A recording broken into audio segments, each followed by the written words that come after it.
is why we entered this third and final day with Virginia in the lead. The Cavaliers putting up serious points in those field events. Back to live action, the women's 800 meters. Rachel Pocratsky has already won the 1500 earlier today. Now she looks to repeat like she did a year ago in the 1500. She won the 800 last year, a time of 2:03.36. Jessica Harris will be a threat from Notre Dame. Remember, she has the second fastest 1500 meter time this year. Notre Dame lane 5, Kayla Johnson, Miami lane 4. David, what do you anticipate here in these two laps? This is a battle royale. We have an all-star lineup out there. Any one of about 5 runners could win this, and I think they're going to go for it. They're going to go up to their plate and they're going to get their cuts in. Nobody is going to take a strikeout looking. Everybody's going to make their move at some point. It just depends on who's able to make it best and how the timing works out with the field. Harris has a resume as long as they come. Her senior, her final ACC outdoor championship. She's an indoor All-American in the mile, an indoor ACC champion in the mile. Talked about her record-setting performance in the 1500. There is Kayla Johnson. She might be the hottest runner right now in the field. She entered this event coming into this weekend with the fastest time among ACC runners. Johnson has the fastest 400 closing speed, so she's able to run a race where she's able to kick. Harris is going to use her strength, I would anticipate, and try to make a move more early or mid-race to push the pace. We'll see how it goes. Pocratsky and SKYRING, the gold medalist and bronze medalist in that 1500, less than an hour ago. As they come into that first merger, it is Kamryn MCINTOSH who has jumped out to the early lead. The young sophomore certainly capable of coming away with an ACC title. She's gotten indoor and outdoor ACC silver medals in this event. She's trying to take charge of it right now. Her teammate right with her, Andrea Foster, running in second. Foster was a 2015 World Championships competitor for Guyana.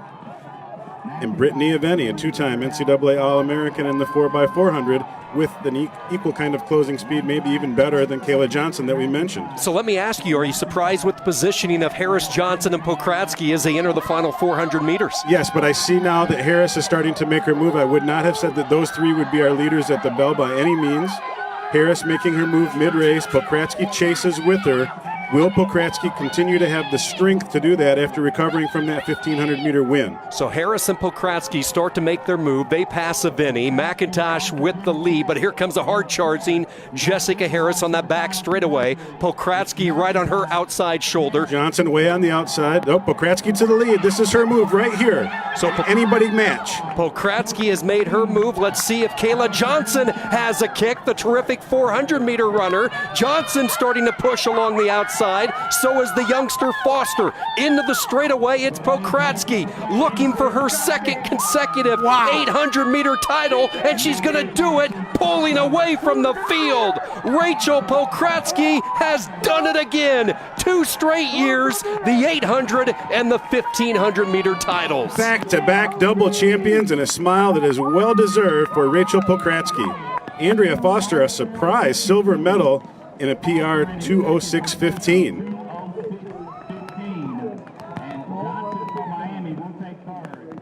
Kayla Johnson in third, getting herself a bronze medal to go with her silver medal indoors, and Harris finishing 4th just ahead of MCINTOSH and AVENI. Pocratsky makes a decisive move. Coaches tell the athletes, if you're going to make a move, make it decisive. Go all in, and she did, and nobody was able to respond enough to even come close to her. She wins by 1.5 seconds. Pocratsky's strength is just amazing for her to recover and run out there against some fresh competitors who are national level competitors such as herself and still be able to do that. She has a very bright future post-collegiately to go with what she's done and accomplished so much on the collegiate level. To appreciate what Virginia Tech has been able to enjoy with Rachel Pocratsky coming away with another title, the 800-meter run, a 2:04.52 for Pocratsky. Let's hear from the double winner for the second straight year she's with Melanie. Rachel, I mean, coming down, it wasn't even close. You pulled away even more. You said you picked running over soccer because you liked how it pushed you personally. I mean, how are you pushing yourself to continue to extend that gap? Yeah, it's just seeing the same kind of thing that we see in practice, really just pushing that last 100 and knowing when to go is the big thing. So I just use it like a practice almost and go. Now, when you're going, does the temp drop in the rain have any effect on that at all? Not too much. It actually kind of feels nice, honestly, especially after running a second race. So I think it's actually a good thing. Now, when you started to come around, you made that move on the back stretch. What were you analyzing in that point?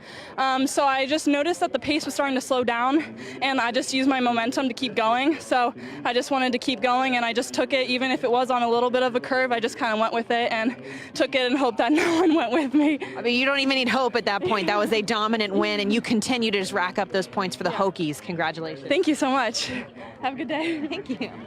Her senses are always pretty accurate. When she senses a weakness in the competition, she seizes the moment. She used the turn, and then she blew away the field. What a story. Rachel Pocratsky, Virginia Tech.